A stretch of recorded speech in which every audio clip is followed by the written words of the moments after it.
Those of you that know me, it's back. The hat is back. Why? Lockdown. Lockdown hair.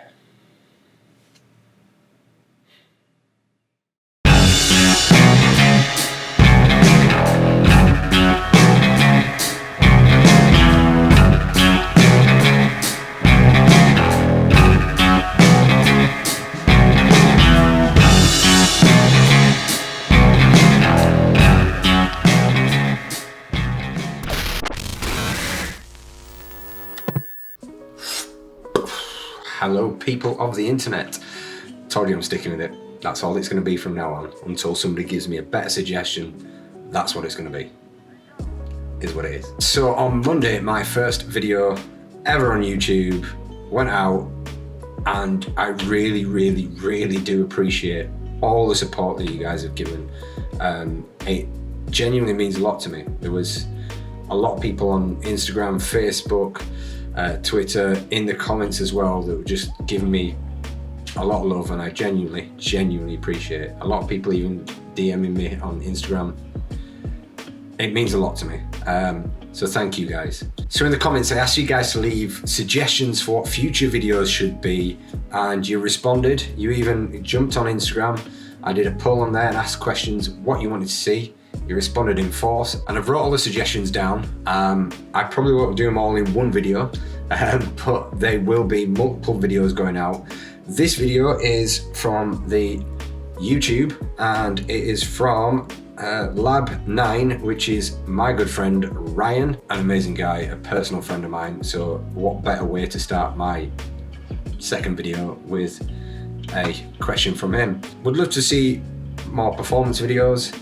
That is something that I'm going to do, but obviously we're in lockdown at the moment. I will try and do some psychological forces and some interactive magic and mentalism through the screen. It's going to be a couple of videos down the line. But he also says advice for magicians and mentalists. So I'm going to interpret it as just advice in performance. I will, if people want to see videos on how to get gigs, and other side of the business side of magic, I will do future videos on that if that's what you guys want to see. Let me know in the comments. So one piece of advice that I give quite frequently to magicians and mentalists on performance is silence.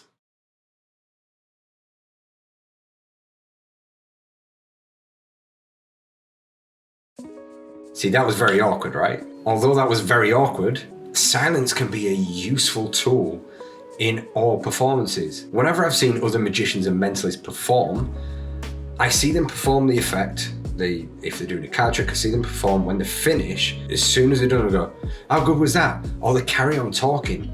As soon as excuse the pun, the magic has happened, be silent. There's nothing worse than actually stifling your spectator's reaction.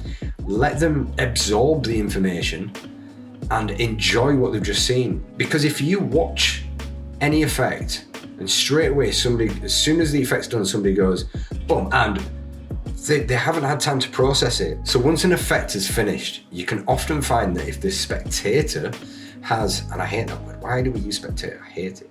You can often find that a spectator, their reaction builds.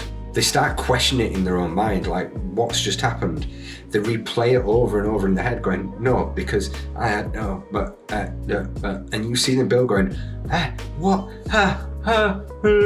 I'm not saying that after every effect that you need to be silent, because sometimes, as we know, you can't let breathing space happen. You need to sort of cut things down because you may have something on shore, or they may catch something or whatever. Sometimes it's best to just go, right, next thing. Or you finish one part of the effect, it may seem like the end, however, there is something else as a kicker. So you want to stifle that reaction to lead into the bigger, this is what it is. So silences can actually be good when you're actually in the middle of an effect. So for instance, when if you're making something float, for instance, let's go with magic for this and making something float. You want all the attention to be on that object. So you're making like a pen levitation, for instance, and you're having the pen move up and down between your hand, and you're going, watch it goes up, watch it goes down. and it goes back up, and it goes back down. Don't talk through it. Let the magic speak for itself. So if you've got an object just floating in between, all you need to do is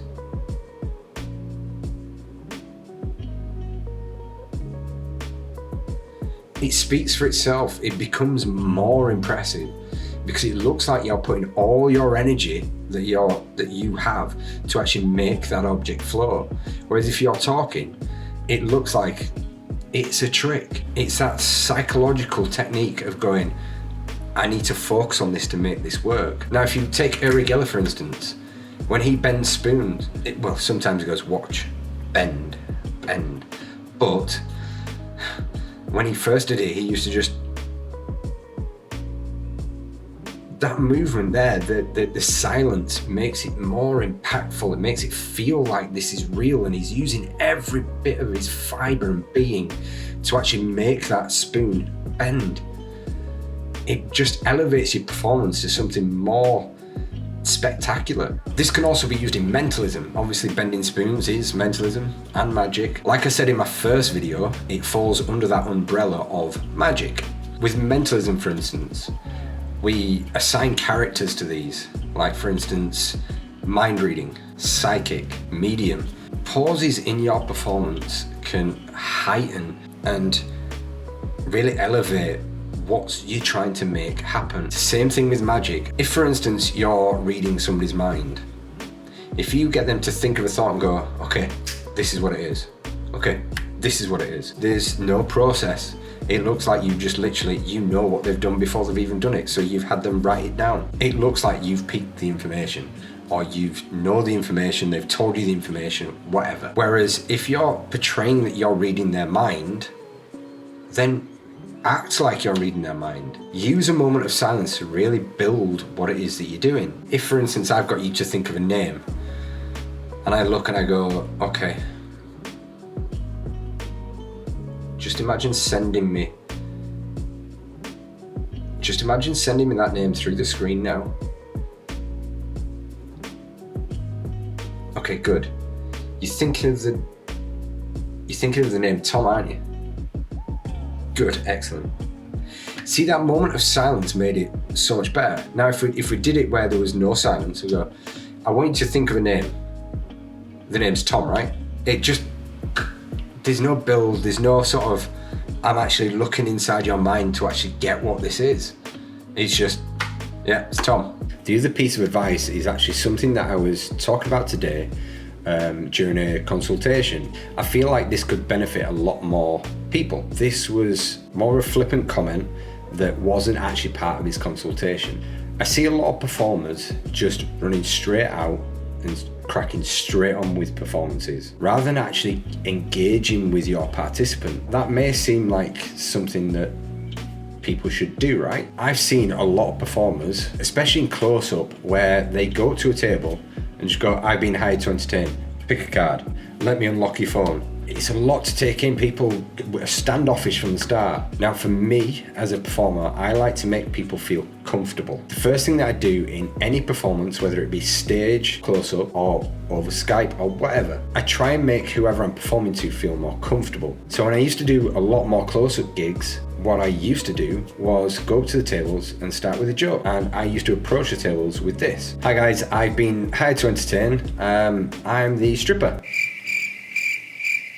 I'm only kidding, I don't want to see me naked, so I'm sure you guys don't want to see me naked.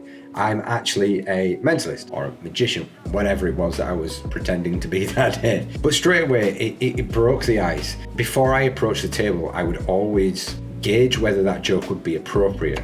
If there are a group of kids on there, then it's not going to be appropriate. Some adults don't even like those sort of jokes, so know your audience. Whether you're a seasoned performer or whether you are a beginner, you should know how to interact with people. Use your personality to actually get them on your side. This becomes a useful tool when you get people that are,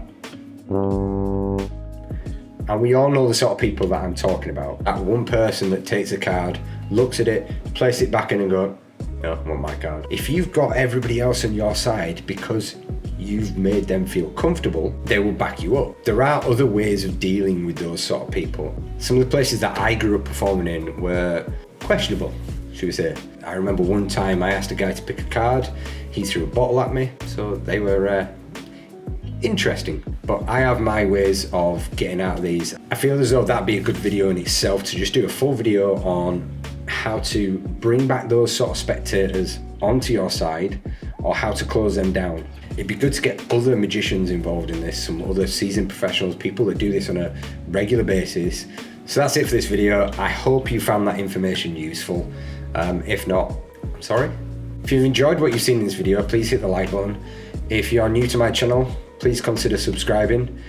And as always, take it easy.